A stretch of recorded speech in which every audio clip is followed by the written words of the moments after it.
বিসমিল্লাহির রহমানির রহিম। সুপ্রিয় দর্শক এবং শ্রোতা মণ্ডলী, আসসালামু আলাইকুম রহমতুল্লাহি বারাকাতুহ। আশা করি আপনারা সবাই ভালো আছেন। আমরা সত্যিকার ভাবে বলতে গেলে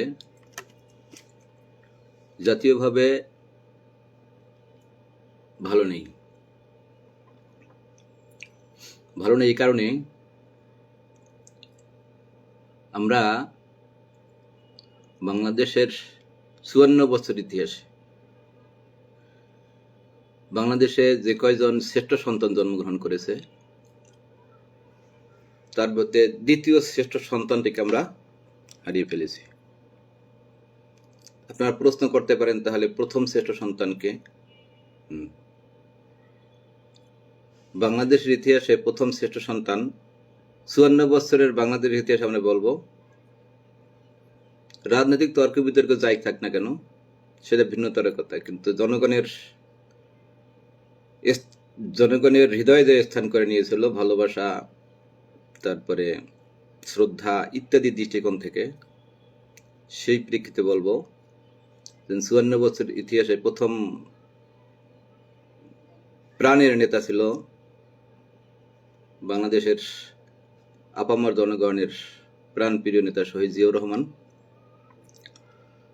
তো তিনি মারা যাওয়ার পরে তার জন্য দোয়া করেছেন এমন মানুষগুলো, কিভাবে তার জানাজা নামাজে শরিক হয়েছিল তার চিত্রটা আমরা জনস্রোত দেখে উপলব্ধি করেছি। একজন মানুষ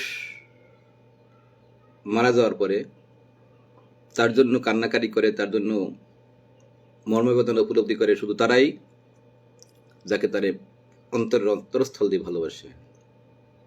আমরা সে আমাদের দেশের বিরাট অংশ মানুষের প্রাণপ্রিয় নেতার শহীদ রাষ্ট্রপতি জিয়াউর রহমানের অন্তর্ধানের পরে, শাহাদত বরণ করার পরে ঢাকায় যেই তার জানাজাটি হয়েছিল, সেই জানাজাটি ছিল বাংলাদেশের ওই সময়ের ইতিহাসে সর্ববৃহৎ জনসমাগম।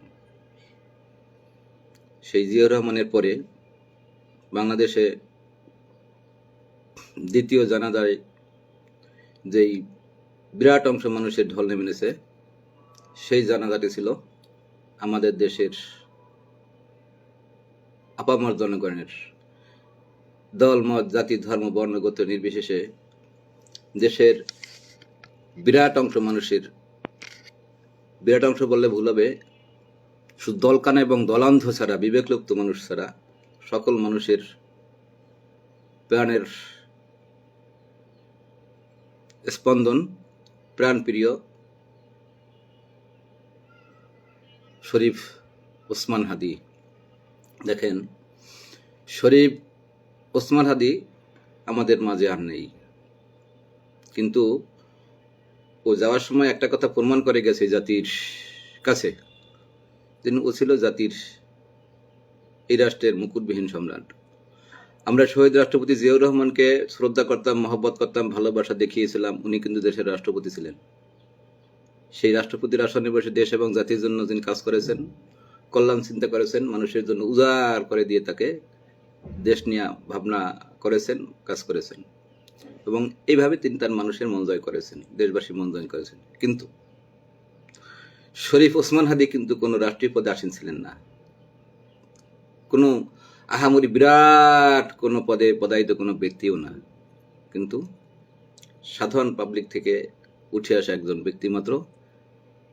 বয়সের ভারে যেন অনেকটা বড় এমনটাও না, কেবলমাত্র যৌবনে পদার্পণকারী একটা ছেলে। সে কিভাবে মানুষের মন জয় করে গিয়েছে, কিভাবে মানুষের মনের অন্তরস্থলে স্থান করে নিয়েছে, তা হয়তো সেও জানে নাই, তবে সেটা সে প্রমাণ করিয়েছে তার বেহেশতে গমনের পরে। এই বাংলাদেশে ঢাকাতে শহীদ রাষ্ট্রপতি জিয়াউর রহমানের পরে দ্বিতীয় জনবহুল জানাজার নামাজ শহীদ ওসমান হাদির হয়েছে। আমি শহীদ রাষ্ট্রপতি জিয়াউর রহমানের জানাজার নামাজ দেখি নাই, কিন্তু শুনেছি। আমি এই শহীদ ওসমান হাদির জানাজায় আমি অংশগ্রহণ করেছি, দেখেছি, ক্রন্দন রোল দেখেছি মানুষের। সুপ্রিয় দর্শক শ্রোতা মণ্ডলী, শহীদ ওসমান হাদি ওরা সময়ে সময়ে জন্মগ্রহণ করে না, সবসময় জন্মগ্রহণ করে না, ওরা ক্ষণজন্মা। আর শহীদ ওসমান হাদিরা তাদের কাজের মধ্যেই বেঁচে থাকবে চিরকাল, এমনকি কিয়ামত পর্যন্ত ইনশাআল্লাহ। শহীদ রাষ্ট্রপতি জিয়াউর রহমানকে তার নিজের দলের লোক ভুলতে বসলেও এদেশের আপামর জনগণ এখনো ভুলে নাই, তাকে হয়তো কোনোদিন ভুলবে না, কারণ তিনি ছিলেন দেশের আপামর জনগণের নেতা, প্রাণপ্রিয় নেতা। শহীদ ওসমান হাদি অনুরূপভাবে কোনো পদে আসীন না হলেও, রাষ্ট্রীয় কোনো ব্যক্তিত্বের পদে আসীন না হলেও দেশের জনগণের অন্তরস্থলে আসীন ছিল তার। আর যার কারণে যুগ থেকে যুগান্তরে, প্রজন্ম থেকে প্রজন্মান্তরে শহীদ ওসমান হাদির নাম মানুষের অন্তরে লেখা থাকবে। সুপ্রিয় দর্শক শ্রোতা মণ্ডলী, শহীদ ওসমান হাদি বাংলাদেশ থেকে একটা অল্প দিনের ব্যবধানে এটা সারা জাগানো কিছু কার্যক্রম করেছে। অল্প দিনের ব্যবধানে সে আমাদেরকে শোক সাগরে ভাসিয়ে চলে গেছে। শহীদ ওসমান হাদি চলে যাওয়ার মাধ্যমে আর একটা জিনিস প্রমাণিত হয়েছে যে এই বাংলাদেশিরা এখনো মানুষ হতে পারেনি, মানুষ হওয়ার মতো মানুষ হতে পারেনি। এই বাংলাদেশের মানুষ শত্রু মিত্র চেনে না। এই বাংলাদেশের মানুষ দেশপ্রেমিক আর দেশদ্রোহী, দেশের শত্রু তাদের চিনতে পারে না। এই বাংলাদেশের মানুষ যতটা সিরাজ ও দৌলার রক্ত বহন করে তাদের শরীরে, তার চেয়ে মির্জাপুরের রক্ত বহন করে বেশি। সুপ্রিয় দর্শক শ্রোতা মণ্ডলী, তা যদি না হতো, আজকের বাংলাদেশ স্বাধীন হয়েছে 54টি বছর হয়। এই 54 বছর ব্যবধানেও আমরা, আমাদের জনগণ, আমরা কিন্তু এভাবে বিবেকলুপ্তভাবে একটু রাজনৈতিক স্বার্থ হাসিলের জন্য, দলীয় স্বার্থ হাসিলের জন্য এভাবে রাষ্ট্রের স্বার্থ, দেশের স্বার্থ, দলের স্বার্থ বিসর্জন দিতে পারি না। তাই আমরা দেখেছি এখানে, এই দেশে যখন কোনো ব্যক্তি দেশের স্বার্থের কথা, রাষ্ট্রের স্বার্থের কথা, জাতির স্বার্থের কথা নিয়ে দাঁড়ায়, উপস্থিত হয়, ইনসাফের কথা নিয়ে দাঁড়ায়, উপস্থিত হয়, তখনই তাকে বিদেশি, এই দেশীয় শত্রুদের দ্বারা নিশ্চিহ্ন করে দেওয়ার জন্য উপযুক্ত পরিবেশ যোগায়। আজকের আমাদের প্রাণের স্পন্দন ওসমান হাদি শাহাদাত বরণ করার পরে নানা রকমের কথাবার্তা চলতেছে। কেউ বলছে ভারতীয় চক্রান্তে তার শাহাদাত বরণ করা, মানে তিনি শাহাদাত বরণ করেছেন। কেউ বলে কেউ দেশের রাজনৈতিক দ্বন্দ্বের কারণে তার শাহাদাত বরণ করতে হয়েছে। কত না কত শুনতে পাই, কত না কত আমরা আমাদের কানে আসে। কিন্তু আমার কথা হলো, তাকে যে হত্যা করেছে, যে কিলার, সে তো কুখ্যাত এই দেশীয় একজন নাগরিক। তাকে যদি এই দেশের নাগরিকের মধ্যে থেকে হত্যা না করতে পারতো, তাহলে ভারতীয় লোক এসে তো হত্যা করতে পারতো না। তাহলে দেখেন, ঘরের ভিতরে ঘরের রাজা বিভীষণ দ্বারা, যেই ঘরের ভাইয়ে ভাইয়ে শত্রু লাগাই দিয়ে সেই ঘরকে অস্থির করে, সেই ঘরকে অশান্ত করে, আর সেইটা যারা বুঝতে না পারে তারা কি বুদ্ধিমান না নির্বোধ না হাম্বক? আমি যে কথাটা বলতে যাচ্ছি, আজকের ওসমান হাদিকে যারা কিল করছে তারা এই দেশীয় নাগরিক, তারা বিদেশি, এই দেশের আপামর জনগণের শত্রু, এই দেশের জাতীয় শত্রু, কোন একটা দেশের এজেন্ট হয়ে এই দেশের একটা উদীয়মান দেশপ্রেমিক নেতাকে এইভাবে শুরুতেই ধ্বংস করে দিল। আমরা দেখেছি আমাদের শহীদ রাষ্ট্রপতি জিয়াউর রহমান যখন বাংলাদেশের স্বার্থ, বাংলাদেশের জাতীয় স্বার্থ, বাংলাদেশের জনগণের স্বার্থ প্রতিষ্ঠিত করতে যখন উনি দীপ্ত কঠিন শপথ নিয়ে পথ চলতেছিলেন, তখনই আমাদের দেশের আজন্ম শত্রু একটা দেশ তাকে এই দেশের মানুষের দ্বারাই নির্মমভাবে হত্যা করেছে। আজকের ওসমান হাদিও একটা উঠতি সম্পদ ছিল দেশের শ্রেষ্ঠ সন্তানদের ভিতরে একজন সন্তান। একই চিন্তায় ওসমান হাদিকে তারা ধ্বংস করে দিল, তাকে হত্যা করালো। ঘটনা হলো এই দেশের বিভীষণ দ্বারাই তাকে নির্মমভাবে হত্যা করা হয়েছে। আর এখানে আমরা এই দেশের দায়িত্বে যারা আছি, সরকার পরিচালনার ক্ষেত্রে আছি যারা, তারা আমরা চরমভাবে ব্যর্থতার পরিচয় দিয়েছি। সুপ্রিয় দর্শক এবং শ্রোতা মণ্ডলী, আমরা দেখেছি বিভিন্ন সময় আমাদের দেশে রাজনৈতিক অবিশ্বাসের কারণে, রাজনৈতিক হানাহানি, রাজনৈতিক ঘৃণ্য স্বার্থবাদিতার কারণে এদেশের রাজনীতিবিদদের উপরে জনগণের আস্থা নাই। আর এই আস্থাহীনতার কারণে এদেশে বিভিন্ন সময় দাবি উঠেছে যে নির্বাচনের সময় দল নিরপেক্ষ তত্ত্বাবধায়ক সরকার ওদের নির্বাচন হবে। আমরা এর আগে বেশ কয়েকটি তত্ত্বাবধায়ক সরকার আমরা দেখেছি। সেই তত্ত্বাবধায়ক সরকার যখন প্রতিষ্ঠিত হয়েছে, তখন আমরা দেখেছি যে দেশে প্রচলিত সকল রাজনৈতিক সরকারের আমলের চেয়ে সেই নির্দলীয় তত্ত্বাবধায়ক সরকারের সময় দেশের জনগণ শান্তিতে থাকতে পারত। কারণ আমরা এই দেশে যত জনগণ বিরোধী, জনস্বার্থ বিরোধী, জনগণকে অতিষ্ঠ করা যত কাজ আমরা দেখি, সকল কাজেই দেখি ক্ষমতার মসনদে আরোহিত কোন রাজনৈতিক দলের ছত্রছায়ায় তথাকথিত রাজনৈতিক নেতা কর্মীদের দ্বারা। আর যখনই এই সকল রাজনৈতিক দল ক্ষমতা থেকে বাইরে হইয়া তত্ত্বাবধায়ক সরকারের আমলে ক্ষমতা দেয়, দল নিরপেক্ষ সরকার যতবার আমরা দেখেছি ক্ষমতা নিয়েছে, ততবারই এই দেশের মানুষ শান্তি ছিল। এ কারণে ওই রাজনৈতিক সরকারের আমলে যে সকল কুখ্যাত স্বার্থবাদী রাজনীতিকরা নিজের স্বার্থ হাসিলের জন্য জনগণের জীবনকে অতিষ্ঠ করেছে, তারা গাটাকা দিয়ে পালিয়েছে। তখন আর একই সাথে রাজনৈতিক দল ক্ষমতায় না থাকার কারণে দেশের প্রশাসন যন্ত্র, আইন শৃঙ্খলা বাহিনী একেবারে প্রভাবমুক্তভাবে কাজ করার সুযোগ পেয়েছে। আর এই জন্য তারা জনগণের অনুকূলে কাজ করার সুযোগ পেয়েছে। তো সুপ্রিয় দর্শক এবং শ্রোতা মণ্ডলী, আমি যে কথাটা বলবো, আমাদের দেশের যে বর্তমানে অন্তর্বর্তীকালীন সরকার, এই সরকারটা বাংলাদেশে বিগত যতটি তত্ত্বাবধায়ক সরকার প্রতিষ্ঠিত হয়েছে, এখানে একটা কথা মনে রাখা দরকার, বাংলাদেশে এতদিন যতটা নির্দলীয় সরকার প্রতিষ্ঠিত হয়েছে, সেগুলো তত্ত্বাবধায়ক সরকার নামে পরিচিত ছিল এবং তাদের লক্ষ্য ছিল মাত্র একটা নির্বাচন দিয়ে। ওই জন্য বললাম যে বাংলাদেশের রাজনৈতিক নেতাদের প্রতি, রাজনৈতিক দলের প্রতি বাংলাদেশের মানুষের অবিশ্বাস, এই অবিশ্বাসের কারণে কোনো রাজনৈতিক দলকে ক্ষমতায় রেখে নির্বাচন সুষ্ঠুভাবে এই বিশ্বাস জনগণ করে না। এই জন্য জনগণের দাবির প্রেক্ষিতে তত্ত্বাবধায়ক সরকার নামক একটা ব্যবস্থা বাংলাদেশে প্রচলিত ছিল, যে তত্ত্বাবধায়ক সরকারটা নির্দলীয়। এই নির্দলীয় সরকার 3 মাসের জন্য আসতো একটা সাংবিধানিক বাধ্যবাধকতা নিয়ে, এবং 3 মাসের ভিতরে তারা একটা নির্বাচনকে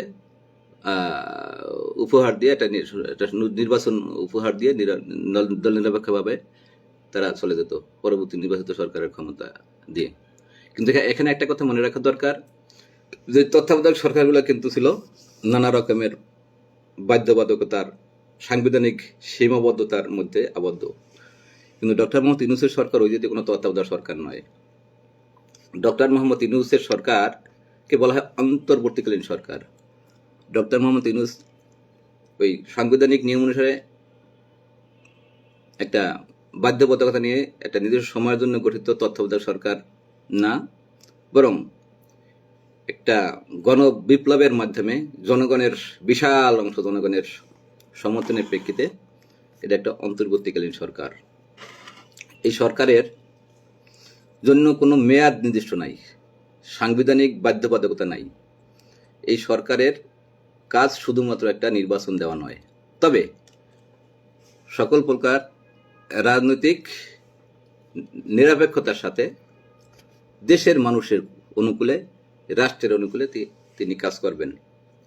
এই দৃষ্টিকোণে এই নিরপেক্ষ সরকার, এই অন্তর্বর্তীকালীন সরকার বিগত দিনের সকল তত্ত্বাবধায়কের চেয়ে অধিক অধিক অধিক শক্তিশালী এবং গুরুত্বের দাবিদার। কিন্তু অত্যন্ত দুঃখের সাথে বলতে হয়, যেই জুলাই অভ্যুত্থানের বিপ্লব জুলাই বিপ্লবের মাধ্যমে 2000 মানুষের প্রাণের বিনিময়ে 40,000 মানুষের পঙ্গুত্ব বরণের মাধ্যমে পঙ্গু মানুষের জীবনমৃত বডির উপরে, বলতে হবে দেহের উপরে, এই অন্তর্বর্তী সরকার আজকে প্রতিষ্ঠিত। সেই তত্ত্বাবধায়ক অন্তর্বর্তী সরকার এখন পর্যন্ত জুলাই বিপ্লবের সেই শহীদদের এবং তাদের পরিবারের পঙ্গুত্ব বরণকারী 40,000 মানুষের এবং তাদের পরিবারের একই সাথে যারা জান মালের সবকিছু বিসর্জন দিয়ে জীবনের ঝুঁকি নিয়ে সেদিন মাঠে নেমে অভ্যুত্থান ঘটিয়েছে, বিপ্লব ঘটিয়েছে, তাদের প্রাণের দাবি কিছুই বাস্তবায়ন করতে পারে নাই। কারণ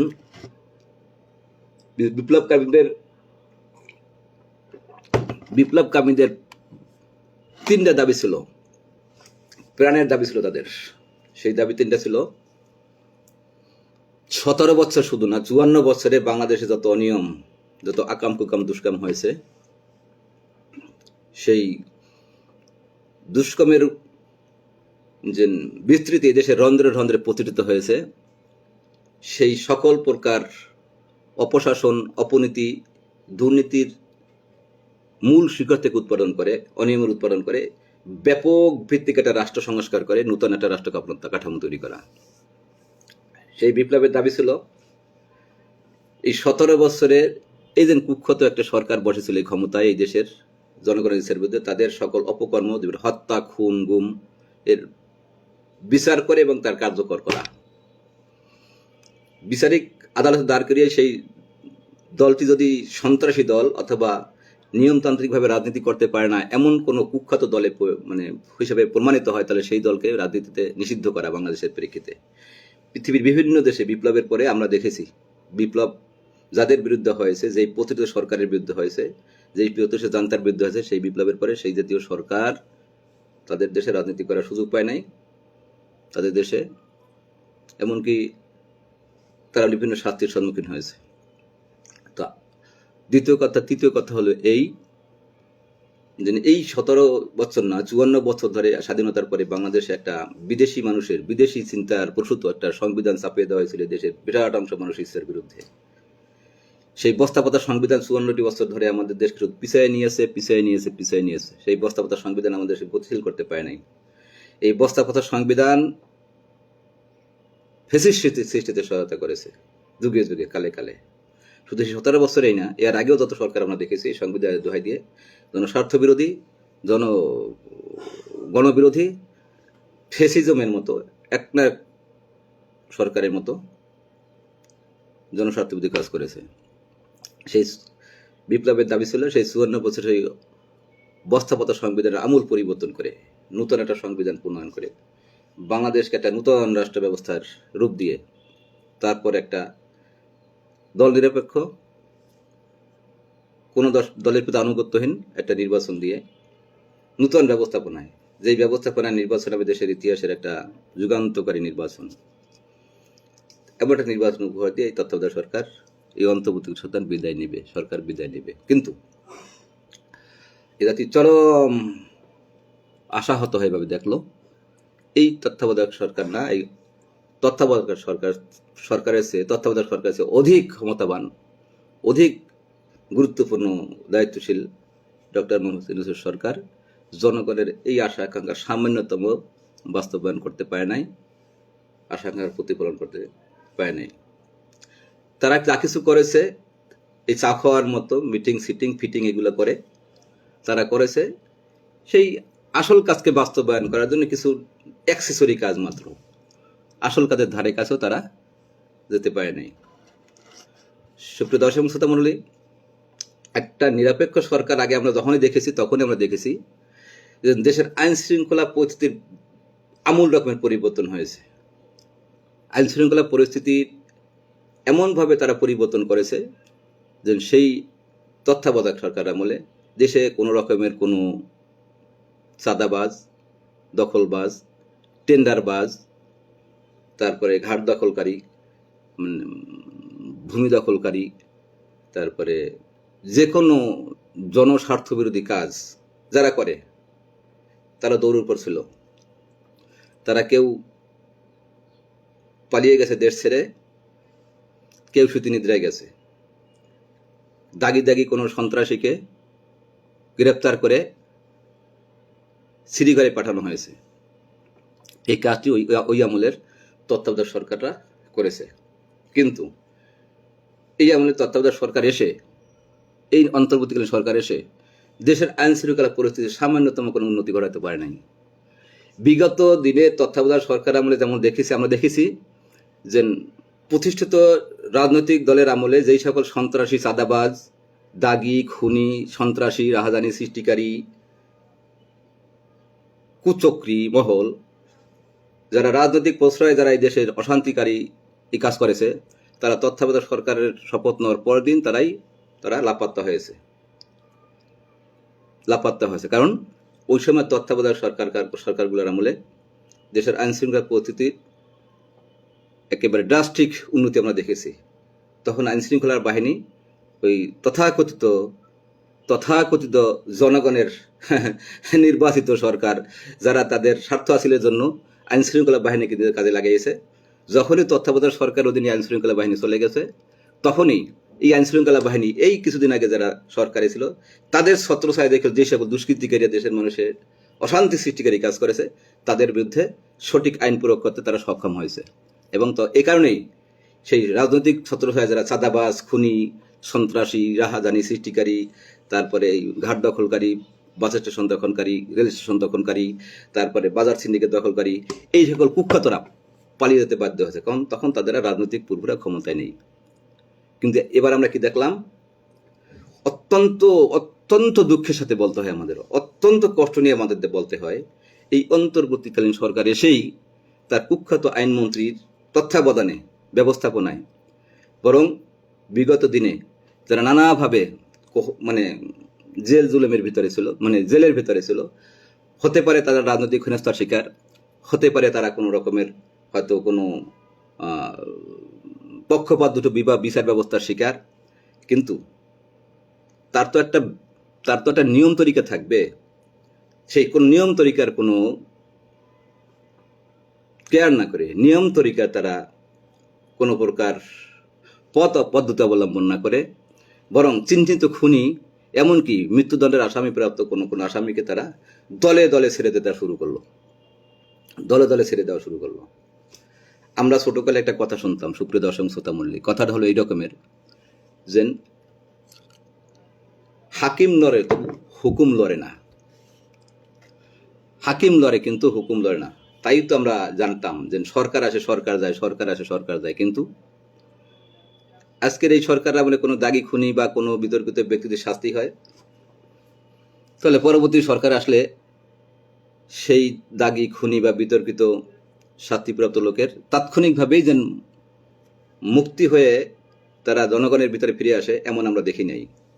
কিন্তু এই অন্তর্বর্তী সরকারের কারণে আমরা দেখেছি, ইয়েস আমরা স্বীকার করি, বিগত 17 বছরের আমলে সেই জনগণের বিচ্ছিন্ন জগদ্দল পাথরের মতো বসে থাকা যে সরকারটি ছিল, তারা জনগণের ইচ্ছার বিরুদ্ধে রাষ্ট্র যেহেতু চালিয়েছে, কত রাজনৈতিক নিবর্তনমূলকভাবে অনেক মানুষের তারা জেল জুলুম করেছে এবং তাদেরকে রাজনৈতিক হেনস্থার হিসাবে হয়রানিমূলকভাবে তারা শাস্তি দিয়ে জেলে পুরেছে। কিন্তু সেই লোকগুলাকেও যদি মুক্তি দেওয়ার ব্যবস্থা করা হয়, তারও তো একটা নিয়মতান্ত্রিক বিধান থাকবে, একটা নিয়মতান্ত্রিক নীতি থাকবে। তার ভিতরে সত্যিকার অর্থে সবাই কি রাজনৈতিক হেনস্থার শিকার ছিল? তাদেরকে দেধার্থে তাদের মুক্ত করে দেওয়া হলো। তাদের ভিতরে কি রাজনৈতিক ছত্রছায়ার কোনো খুনি দাগি সন্ত্রাসী ছিল না?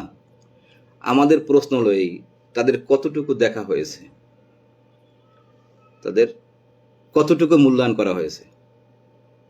তাহলে অন্তর্বর্তী সরকারের আইনমন্ত্রীর কাছে জাতির আজকের এই প্রত্যাশা, এই দাবি, এই প্রশ্ন, যে এসেই যেন উনি উনার ব্যবস্থাপনায়, উনি মানবতাবাদী মানুষ, মহান দরাদিল মানুষ, উনি এসে সেই মানে কোনো ট্রায়াল বা কোনো বিচারিক ব্যবস্থার না করেই, ব্যবস্থা গ্রহণ না করেই, সেই বিচারপতিরা যখন পালাই গেল, সেই প্রশ্নবিদ্ধ পরবর্তীকালে ওনাদের মনোপুত বিচারকরা এসেই তাদের মাধ্যমে তাদের দলে দলে ওনারা আবার মুক্ত করে দিলেন।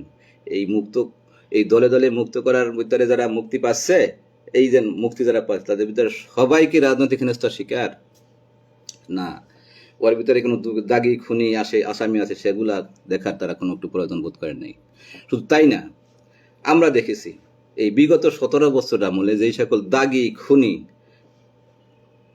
জনস্বার্থ বিরোধী সন্ত্রাসীরা বিভিন্ন সময় সেই প্রতিষ্ঠিত পতিত সরকারের ছত্রছায়ায় তাদের দলীয় লোকের মতো লোক হিসেবে এদেশের মানুষের উপরে নিবর্তনমূলক আচরণ করেছে, হত্যাকাণ্ড, খুন ইত্যাদি রাহাজানি কাজ করে বেরিয়েছে। তাদেরও মধ্যে কেউ কেউ গ্রেপ্তারিত হয়েছে। সেই গ্রেপ্তার হওয়ার পরেও এই দেশের কথিত আইনজীবী, এই দেশের একেবারে দরাজ দিল কোনো কোনো বিচারপতি, তারা সেই অস্ত্র মামলার আসামি, দাগি খুনি আসামিকে তাদেরকেও তারা জামিনে মুক্ত করে দিয়েছে। আমাদের একটা আইনজীবীদের কাছে একটা প্রশ্ন, আইনজীবীদের কাজ হলো কোনো মানুষকে আইনি সহযোগিতা করা। কারণ আমাদের কথা হলো এই, আইনজীবীদের কাজ কি সত্যকে মিথ্যা, মিথ্যাকে সত্য বলে প্রতিষ্ঠিত করা? যদি সত্যকে মিথ্যা, মিথ্যাকে সত্য বলে প্রতিষ্ঠিত করে আইনজীবীর যদি কাজ হয়ে থাকে, আমি জানি না, আমার আইন সম্পর্কে কোনো ধারণা নাই। আইনজীবীদের কাজ যদি সত্যকে মিথ্যা, মিথ্যাকে সত্য বলে প্রতিষ্ঠিত করা হয়ে থাকে, তাহলে এটা অমানবতার, এটা মনুষ্যত্বহীন কাজ, এটা নীতি বিবর্জিত কাজ, এটা কোনো মানব সমাজে প্রতিষ্ঠিত থাকতে পারে না। তাহলে এই জাতীয় আইন ব্যবসার নিয়মের পরিবর্তন হওয়া দরকার। আইনজীবীদের কাজ হওয়া উচিত একটা মানুষ অন্যায়ভাবে ভিকটিম না হয়, একটা মানুষ প্রশ্নবিদ্ধভাবে শাস্তি না পায়, এইটা দেখা। সেখানে একটা সার্কামস্টেন্সিয়াল যত এভিডেন্স আছে, একেবারে চলনে বলনে কথনে বাস্তবে জীবনে যারাদেরকে মানুষ চিহ্নিত সন্ত্রাসী খুনি বলে মানে প্রতিষ্ঠিত বলে মনে করে, কিন্তু তাদের গডফাদার শক্তিশালী রাজনৈতিক ব্যক্তিত্ব হওয়ার কারণে তারা সমাজে বুক উঁচিয়ে বেড়ায়, তাদের যখন আইনশৃঙ্খলা বাহিনী ধরে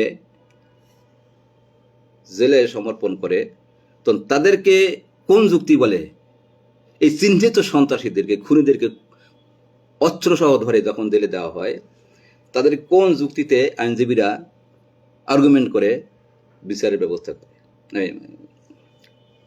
জামিন দেওয়ার ব্যবস্থা করে?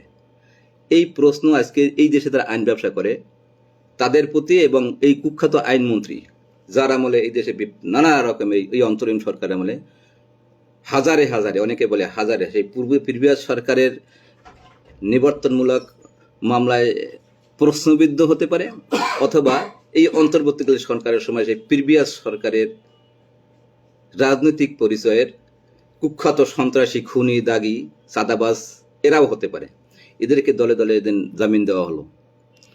এই জামিন নিয়েই তারা দেশে আবার অশৃঙ্খলা, বিশৃঙ্খলা এবং মানুষের এই জীবন সংহারকারী কার্যক্রম ঘটিয়ে যাচ্ছে।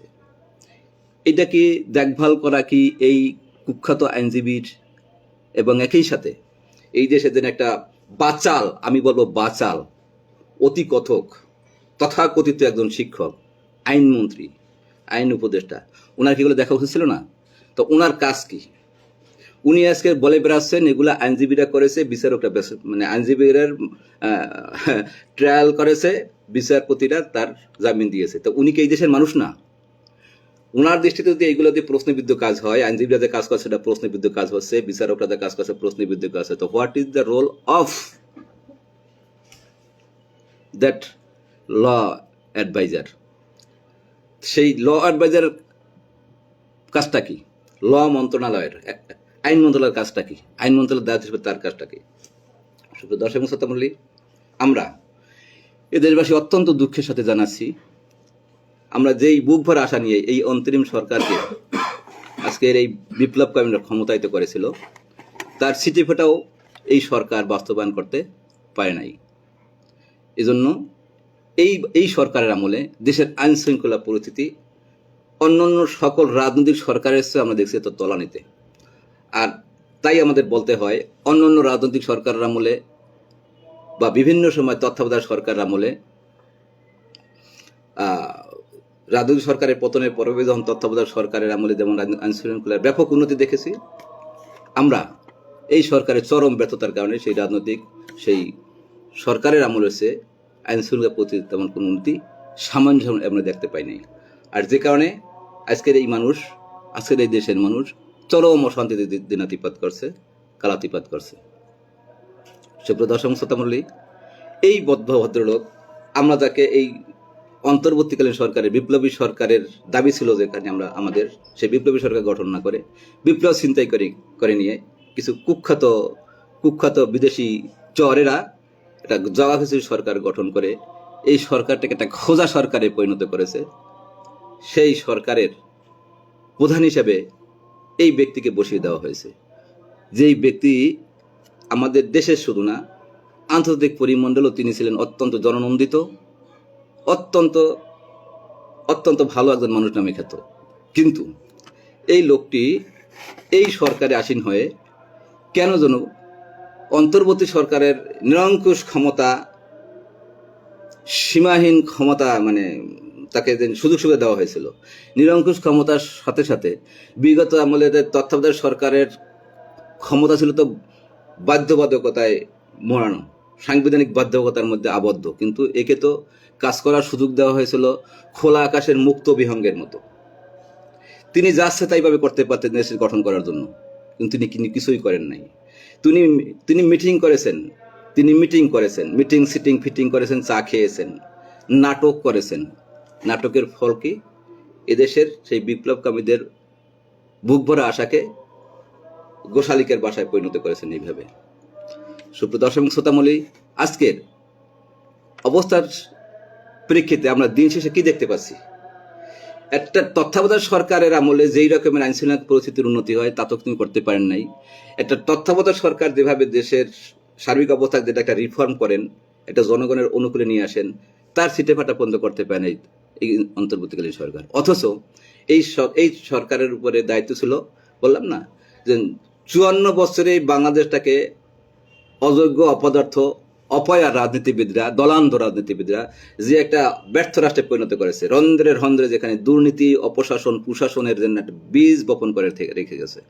আমি শুধু 17 বছর, 54 বছরের সেই ব্যবস্থাকে ভেঙে চুরমার করে দিয়ে বাংলাদেশের সরকার চালানোর ব্যাপারে বাংলাদেশের আমলাতন্ত্র বিরাট একটা সমস্যা।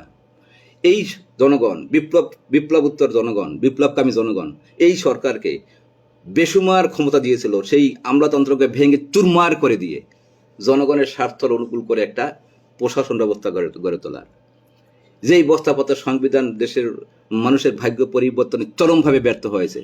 বরং বিভিন্ন আমলের দলীয় সরকারকে তাদের দলীয় স্বার্থ হাসিল করতে জনগণের ইচ্ছার বিরুদ্ধে কাজ করার সুযোগ দিয়ে সেই বস্তাপত্র সংবিধানের শুধু পরিবর্তন না, এবং কি আমূল পরিবর্তন, দরকার হলে তা বাতিল করে নূতন সংবিধান গঠন করার পদ্ধতি সুযোগ দিয়েছে জনগণ এই অন্তরিম সরকারকে।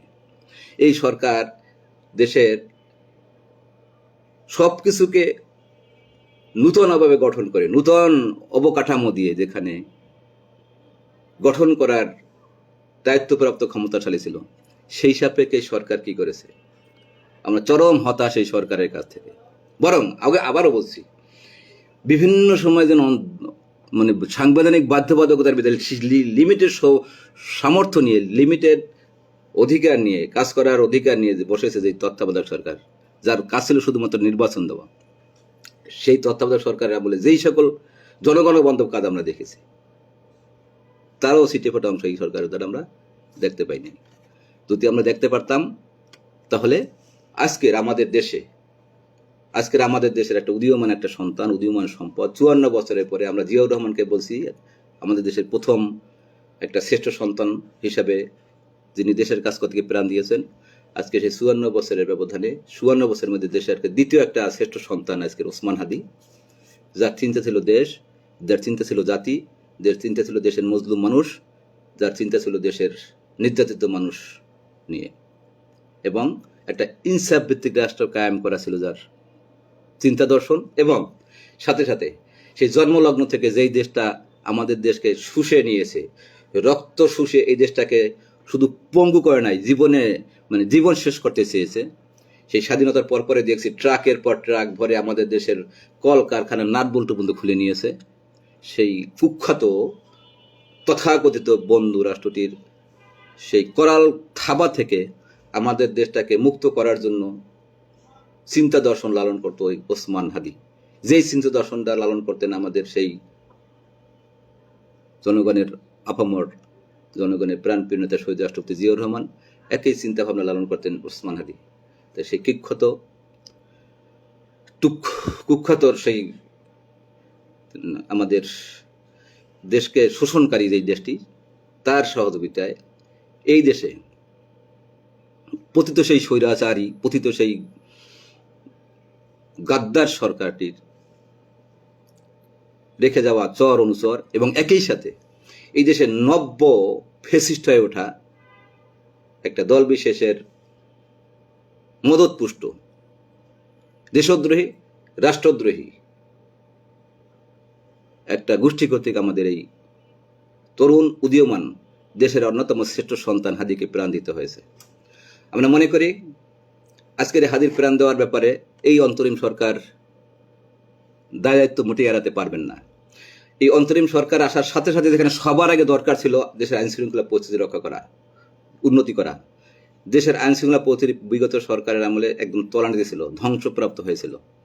সবার আগে একটা রাষ্ট্র চালানোর জন্য সরকারের সবার আগে যেটা দরকার সেটা হচ্ছে আইন শৃঙ্খলা পরিস্থিতি রক্ষা করা, এবং এই যেই জনগণের উপর বিরাট প্রভাব পড়ে। এই সরকার সামান্যতম অংশ তা করতে পারে না, বরং সেই পতিত সরকারের রেখে যাওয়া ব্যবস্থাকে সবকিছু থেকে তারা বহাল তবিয়তে রেখে উনি নাটক করেছেন, গান গেয়েছেন, বুলিয়া উড়িয়েছেন, মিটিং সিটিং ফিটিং করিয়েছেন। অবশ্যই দিন শেষে আমরা দেখলাম কি প্রাপ্তিটা অশ্বডিম্ব। এই আমার মনে হয় দুনিয়ার শুধু না, মানে আমাদের দেশেও শুধু না, দুনিয়ার অ্যাসপেক্টে যেই একটা ভদ্রলোক, জননন্দিত এবং কি বলবো আর কি, জগতে অনেক অনেক অনেক মানুষের কাছে অত্যন্ত একটা ভালো মানুষ বলে খ্যাত, যেই লোকটাকে আমরা ক্ষমতা দিয়েছিলাম, বসিয়েছিলাম, সেই লোকটা দেশটার জন্য যদি চাইতেন অনেক কিছু করতে পারতেন। কিন্তু দিন শেষে আমরা হিসাব করে দেখলাম এই লোকটার চরম অযোগ্যতার ফলে দেশ আজকের বিরাট প্রাপ্তি থেকে বঞ্চিত হলো। বরং একটা বিগত দিনের তত্ত্বাবধায়ক সরকার, আমি আবারও বলছি যে সাংবিধানিক বাধ্যবাধকতা নিয়ে বসা একটা তত্ত্বাবধায়ক সরকার যতটুকু করতেছে তার ৩ মাসের সময়ের ভিতরে জনগণের তাও করতে পারে নাই। আমার বিশ্বাস এই সরকার না পারার কারণ হচ্ছে এই চরম চরম ভীতু এক ভদ্রলোক। এর দ্বারা রাষ্ট্র পরিচালনা করার কোনো দায়িত্ব পালন করার মতো কোনো যোগ্যতা এর ভিতরে নাই। এই কথা বলে অনেক বেশি, কিন্তু কাজে আসলে অন্তঃশ্বাস শূন্য। কোনো মানুষ হয়তো তার নিজের অ্যাসপেক্ট, সাবজেক্টের অ্যাসপেক্ট হয়তো চিন্তা থিসিস গবেষণা করতে পারে, সে অনেক কিছু করতে পারে, কিন্তু তার দ্বারা যে রাষ্ট্রতন্ত্র চালিত পরিচালিত ভালোভাবে হতে পারে তা সবসময় বিশ্বাস করার কোনো সুযোগ নেই। এবং একই সাথে আমরা বলতে চাই এই দেশে ৫৪ বছরের অযোগ্য, অপয়া, অপদার্থ দলীয় স্বার্থবাদী রাজনীতিকদের চরম অসহযোগিতার ফলে এই লোকটা ব্যর্থ হয়েছে। এখন আমার কথা হলো এই সরকারের থাকাকালীন সময়ে এই জগাখিচুড়ি অবস্থা, যেখানে সেই ১৭ বছরের পতিত সরকারের প্রশাসন কাঠামো বিদ্যমান, আইন শৃঙ্খলা বাহিনীতে তাদের সেই দাস সেবা দাস বসানো, বিশেষ গোষ্ঠীর ভিতরে তাদের অনুগতদের বসানো, আমলাতন্ত্র তাদের লোকদের দ্বারা নিয়ন্ত্রিত, এই অবস্থায় আমাদের দেশে একটা জন আকাঙ্ক্ষিত নির্বাচন হতে যাচ্ছে।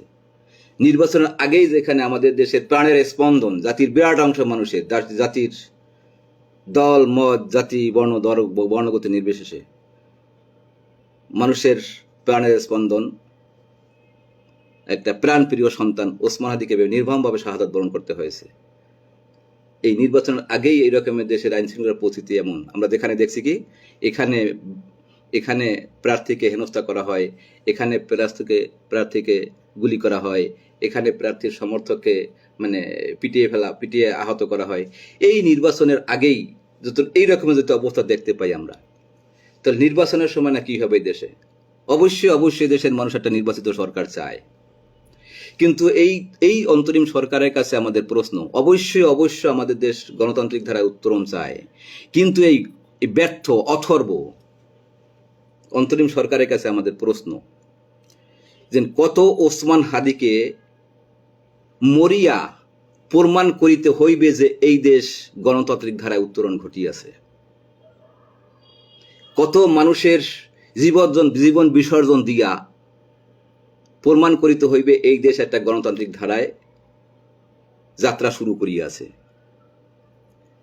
এই দেশের নির্বাচন কমিশনারের পক্ষ থেকে বিগত দিনে এই সকল জগাখিচুড়ি ব্যবস্থাপনার মধ্যে নির্বাচন কমিশনের যেই রকমের দায়িত্বহীন কথাবার্তা আমরা শুনেছি, ঠিক একই রকমের দায়িত্ব কাণ্ডজ্ঞানহীন কথাবার্তা এই আমলের নির্বাচন কমিশনের কাছ থেকে আমরা শুনেছি।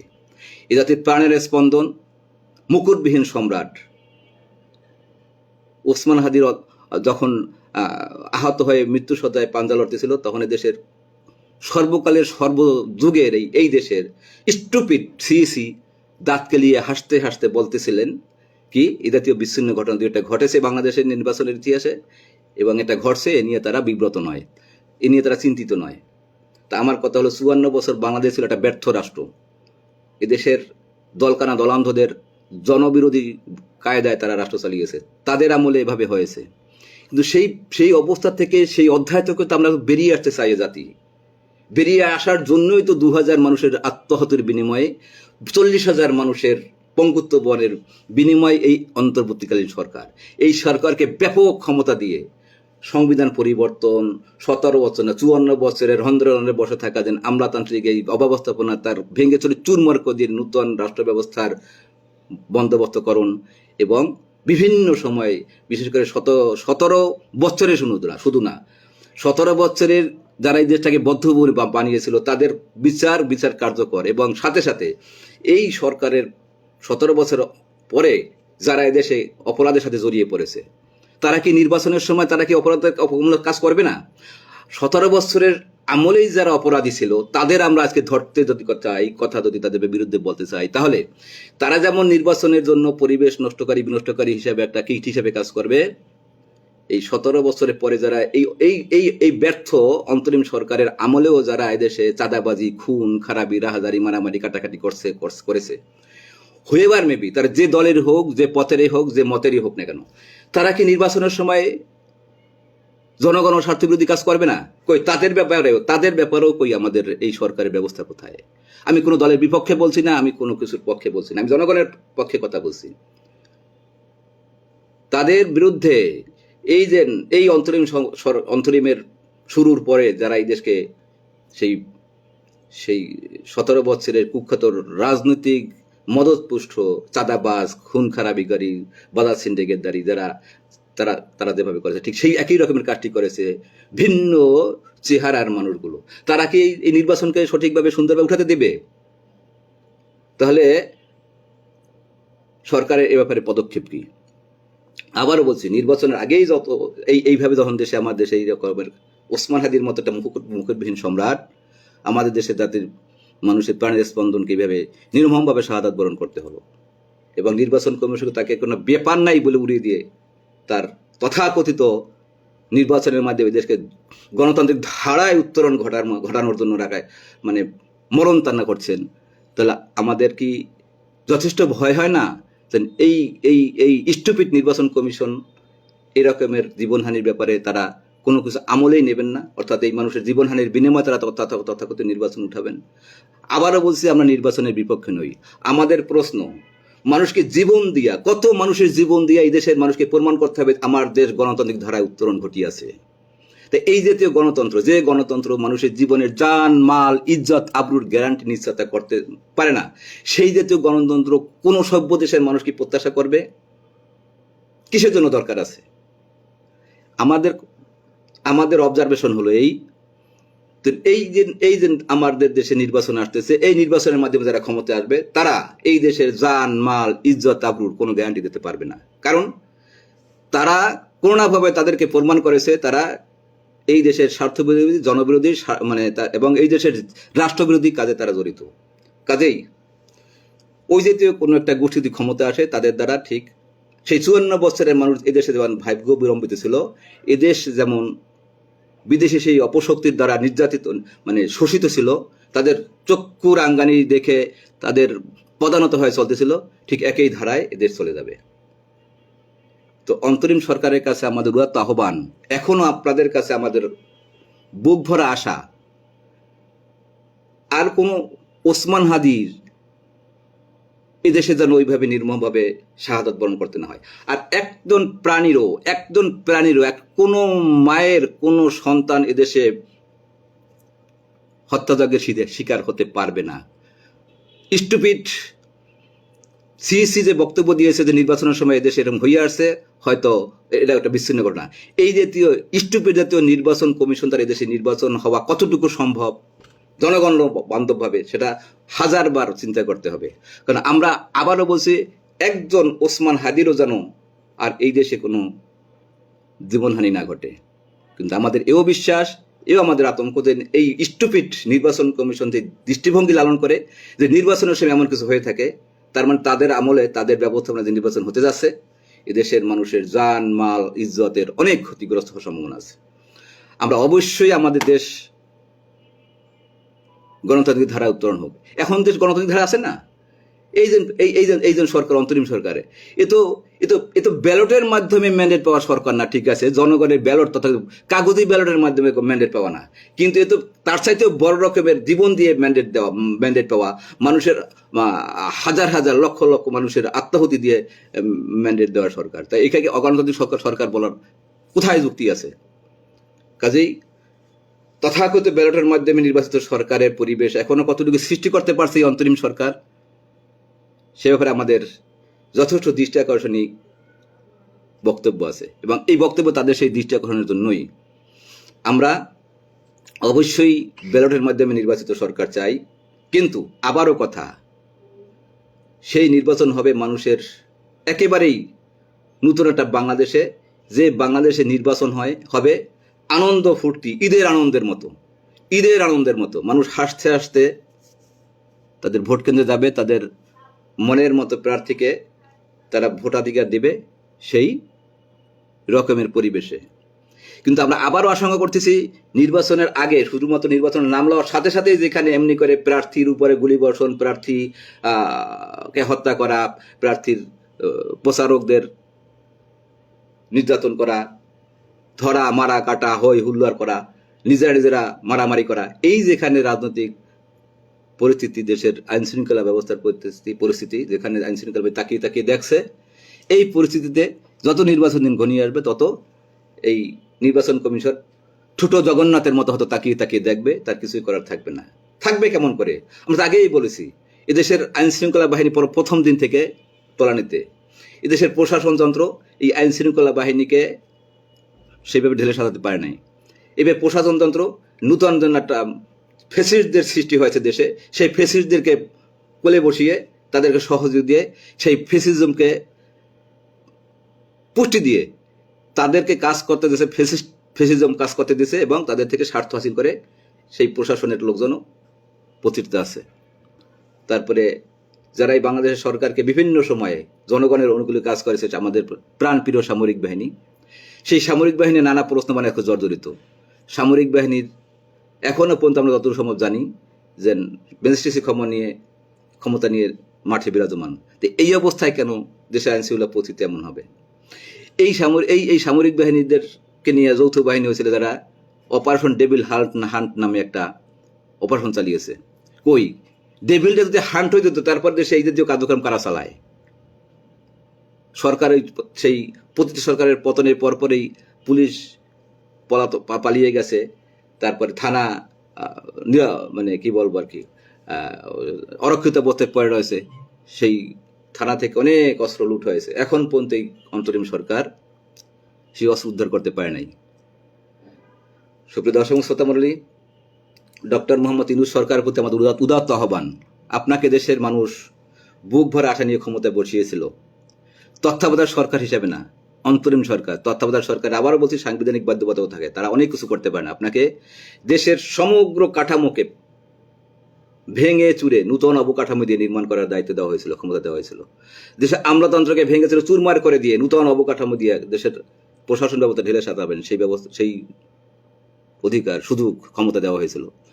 দেশের এই বাস্তবতা সংবিধানকে, এই সংবিধান যত যেখানে যেখানে অজনগণ বান্ধবহীন সেখানে পরিবর্তন করে, দরকার আমূল পরিবর্তন না, শুধু পরিবর্তন করে নূতন সংবিধান প্রণয়ন করে নূতন আঙ্গিকে দেশের অধিকাংশ মানুষের চিন্তা ভাবনা বিষয় অনুকূল করে সংবিধান প্রণয়নের ক্ষমতা আপনাকে দেওয়া হয়েছিল।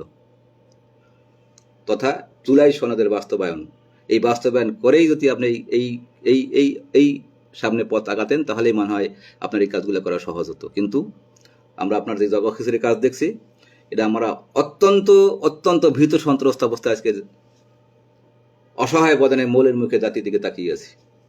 আমরা বোধহয় একটা নিরুদ্দেশ যাত্রায় ধাবমান হচ্ছি। আপনার ঘোষিত এদেশের নজির সৃষ্টিকে নির্বাচন হবে, আমাদের আতঙ্ক যে আপনি যেইভাবে পজিটিভ নজির সৃষ্টি করতে যাচ্ছেন, তার কাজটা হয়তো আপনার উল্টা ঘটনা ঘটাবেন।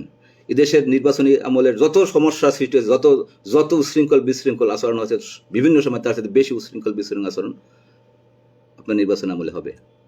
যদি ডক্টর মোহাম্মদ ইউনূস, আপনি ব্যক্তিগতভাবে অত্যন্ত ভালো মানুষ, দেশে এবং আন্তর্জাতিকভাবে জননন্দিত, গৃহীত, কিন্তু আপনার যদি ব্যবস্থাপনায় এই জাতীয় একটা বিতর্কিত নির্বাচন হয় এবং যেই নির্বাচনে দেশের মানুষের আশাকাঙ্ক্ষার পরিবর্তে সেই কোনো বিদেশি প্রভুদের আশাকাঙ্ক্ষার প্রতিষ্ঠিত এখানে হয়, সেই জন্মদিন থেকে আমার দেশটাকে শোষণ করেছে যেই গোষ্ঠী, সেই সেই আমাদের সাম্রাজ্যবাদী কোনো দেশের হোক, সে প্রতিবেশী হোক, বাহির দেশের আশাকাঙ্ক্ষার প্রতিফলন এখানে ঘটে, এবং এই দেশের মানুষের সেই 54 বছরের অবহেলিত মানুষের ভাগ্য যেই তিমিরে সেই তিমিরেই যদি রয়ে যায়, তাহলে আপনার এই ব্যর্থতার কারণে যদি সেই জাতীয় কোনো সরকার দেশে আসে, তাহলে এদেশের মানুষের আজীবনের জন্য আপনি অভিশাপ কুড়াবেন ডক্টর মোহাম্মদ ইউনূস। আপনি সুন্দর সুন্দর কথা এই দেশের মানুষের তৃপ্ত হতে পারে, কিন্তু যেন সেই মানুষজন খুশি হবে, এটা বিশ্বাস করার কোনো সুযোগ নাই। আপনার এই জাতির ইতিহাসে আপনার নামটা কোন খাতায়, কোন কোন কোন পাতায় লেখা হবে, তা হয়তো আপনাকে মূল্যায়ন করতে হবে, আপনাকে চিন্তা করতে হবে। আপনাকে যদি যে আশা নিয়ে বসিয়েছিল, যে ক্ষমতা দিয়ে বসিয়েছিল, সেই আশার কতটুকু আপনি বাস্তবায়ন করতে পারছেন। যদি না পেরে থাকেন, আমার কথা হলো, সাহস নিয়ে, হিম্মত নিয়ে, জনগণ আপনার সাথে আছে। এদেশের কুখ্যাত রাজনীতিবিদরা ব্যর্থ হয়েছে বললেই তো তাদের বাদ দিয়ে এই অন্তরিম সরকার প্রতিষ্ঠিত হতে হয়েছে। আপনার কথায় কথায় সেই তথাকথিত রাজনীতিকদের সাথে আলোচনা করেন, দেশের সমস্যা সৃষ্টি হয়, রাজনীতির সাথে আলোচনা শুরু। রাজনীতিকদের আপনি পাত্তা দেবেন কেন? রাজনীতিকরাই এদেশের জনগণ, এটা কেন? রাজনীতিকের বাইরে দেশের বিরাট অংশ জনগণ আছে, তাদের আশা আকাঙ্ক্ষা কি, তাদের পাস কি, এগুলো আপনি হাত দেবেন না, বুঝবেন না? আপনি দেখেন এই ঠাকুর রাজনীতিবিদদের নিয়ে আজকে সোশ্যাল মিডিয়ার মাধ্যমে দুনিয়ার সবকিছু জানা যায়। আপনাদের কানে যায় না, আপনাদের চোখে যায় না? রাজনীতিবিদদের, নেতা নেত্রীদের বিরুদ্ধে দেশের মানুষের ট্রল দেখেন না, নেতিবাচক মানসিকতা দেয় না? তাদের এই রাজনীতিকদের দেশের মানুষ বিশ্বাস করে না বলে তো আপনাদের মতো অরাজনৈতিক লোকদেরকে এখানে বসানো হয়েছিল, যারা দেশপ্রেমিক চিন্তায় দেশ গঠন করবেন। সেখানে যেখানে যেখানে সংস্কার দরকার, সেখানে দরকার হলে ভেঙে, জোড়াতালি দিয়ে সম্ভব জোড়াতালি দিয়ে, তো এত ক্ষমতা দিয়ে আপনাকে বসানো হচ্ছে। তারপরে যদি আপনার সেই আমার দেশ, আমার রাষ্ট্র, আমার দেশের জনগণ, আমাদের দেশের জনগণ যেই তিমিরে আছে সেই তিমিরে থেকে যায়, তাহলে এই মানুষগুলোর নিঃশ্বাস আপনার আল্লাহর আরশ পর্যন্ত পৌঁছবে, এবং এর জন্য আপনার যা পরিণতি ভোগ করে সেটা আপনার করতে হবে। পরিণতি বলছি আল্লাহর পক্ষ দিয়া। এই মানুষেরকে সেই বিপদের মধ্যে ফেলে দিয়ে, সেই দীর্ঘশ্বাসের মধ্যে ফেলে দিয়ে আপনার এই সরকার এখনো সেই ব্যর্থতার ভিতরে ডুবে থাকবেন, নাকি এই দেশের মানুষ আপনাকে যে ক্ষমতা দিয়েছে বুক ফুলে আশা আকাঙ্ক্ষা নিয়ে, সেই ক্ষমতাকে শক্তি এবং হিম্মত, আজকের ওসমান হাদি আমাদেরকে যে সাহস দেখিয়ে গিয়েছে, যে হিম্মত দেখিয়ে দিয়ে গেছে ন্যায়ের পক্ষে, সত্যের পক্ষে, জাতির পক্ষে ইনসাফ প্রতিষ্ঠা করার জন্য, সেই রকমের হিম্মত দেখিয়ে আপনি এখনো বলিষ্ঠভাবে এই দেশের প্রশাসন, এই দেশের সকল কিছু ধারণ করে জনগণের অনুকূল করে পরিবেশ সৃষ্টি করেই আপনি যাবেন কিনা তার বিচারের ভার আপনাকে দিলাম। আবারও কথা, যদি এই দেশের মানুষকে যদি আপনি একটা বিপদের মধ্যে ফেলে দিয়ে সেই বিদেশি সেই শোষক দেশটির থাবায় ফেলে দিয়ে আপনি যদি নিজে পার পেয়ে চলে যান, তাহলে এই জাতির ইতিহাসে আপনার নাম একটা কলঙ্কিত পাতায় এবং খাতায় লেখা হবে। এই জাতির ইতিহাস আপনাকে কোশ্চিনকালেও ছাড়বে না। এই জাতির ইতিহাস আপনাকে দায়বদ্ধ করবে করবে করবেই করবে। আমাদের কথা, জনগণের পক্ষে আপনি দায়িত্ব নিয়েছিলেন, সেই জনগণের পক্ষে জনগণ বান্ধব করে এদেশের দায়িত্ব জনগণের অনুকূল কোনো সরকার হাতে প্রতিষ্ঠিত করে যাবেন, এই দেশের রাষ্ট্রের অনুকূল কোনো সরকারের কাছে প্রতিষ্ঠিত করে যাবেন। এটাই আমাদের প্রত্যাশা এবং এটাই আমাদের দাবি। এবং সেই জাতীয় কার্যক্রম পরিচালনার জন্য যেভাবে পরিবেশ সৃষ্টি করা দরকার, সেখানে আমলাতন্ত্রের পরিবর্তন হোক, বিচার প্রক্রিয়ার সম্পন্ন করে হোক, রাষ্ট্র কাঠামোর আমূল পরিবর্তন করে হোক, সংস্কার করে যেভাবে আপনি পারেন সেইভাবে জনগণের অনুকূল করে আপনি আমাদের রাষ্ট্র আমাদের জনগণের কাছে দিয়ে যাবেন। জনগণের ঈদের আনন্দের মতো জনগণ ভোট দিয়ে তাদেরকে নির্বাচন করবে, সেই জাতীয় জনপ্রতিনিধিদের হাতে আপনি ক্ষমতা দিয়ে যাবেন, এই দিয়ে জনগণ প্রত্যাশা করে। অন্যথায় এই জাতির ইতিহাস আপনাকে কোশ্চিনকালেও ক্ষমা করবে না। এই জাতির ইতিহাসে আপনার নাম হয়তো কোনো কালো পাতায় কালো অধ্যায় লেখা থাকবে। সেই ঝুঁকি কি আপনি নেবেন? না এদেশের মানুষ আপনাকে চিরদিনের জন্য আজকের ওসমান হাদিকে যেমন লালন করে ধারণ করে, আজকের ঘরে ঘরে ওসমান হাদি হতে চায়, ওসমান হাদির জন্ম দিতে চায়, সেই রকমের চির জাগরুক হয়ে থাকবেন এই দেশের মানুষের অন্তরে অন্তরে, কাল থেকে কালান্তরে, যুগ থেকে যুগান্তরে, প্রজন্ম থেকে প্রজন্মান্তরে। এই বিচারের ভার আপনাকে দিয়ে গেলাম। ডক্টর মাননীয় প্রধান উপদেষ্টা জনাব আমাদের ইউনূস স্যারের কাছে অনেক কথা বলেছি আজকের। আমাদের মনে অনেক কষ্ট, অনেক ক্ষোভ, হৃদয়ে রক্তক্ষরণ ঘটছে, কারণ দেশের এই জাতীয় সূর্য সন্তানদেরকে আমরা আর হারাতে চাই না। কোশ্চিনকালেও দেশের একটা সাধারণ মানুষও তথাকথিত আপনাদের এই গণতান্ত্রিক উত্তরণ দেখানোর জন্য মানুষের জীবনহানি ঘটুক, এটা আমরা চাই না। কাজেই দেশে উপযুক্ত পরিবেশ সৃষ্টি করুন, জনগণ বান্ধব নির্বাচন উপহার দিতে সক্ষম পরিবেশ সৃষ্টি করুন, তারপর আমাদের দেশ জনগণের প্রতিনিধির কাছে ছেড়ে দিয়ে আপনারা যান। এই আশাবাদ আমরা ব্যক্ত করছি। আমরা সকল মহলের সকলের জন্য আল্লাহ শুভ উদয় করে দেব। সাধারণ মানুষ, রাজনৈতিক ব্যক্তিত্ব, সরকারে যারা আছেন, সরকারের ঘরের ভিতরে যারা বিভীষণ হিসাবে সরকারকে ব্যর্থ করতে চাচ্ছেন, এবং এখনো যারা বিদেশের যেসব কুক্ষিগত বিভীষণরা সরকারের ভিতরে আছেন, তাদেরও আল্লাহ শুভ উদয় করে দেব এবং আমাদের দেশটাকে আমাদের মতো করে বিনির্মাণ করার মানসিকতা তাদের দ্বারা সৃষ্টি করে দেব। এই আশাবাদ ব্যক্ত করে আমি আমার বক্তব্য এখানে শেষ করছি। আল্লাহ হাফেজ। আসসালামু আলাইকুম ওয়া রাহমাতুল্লাহি ওয়া বারাকাতুহু।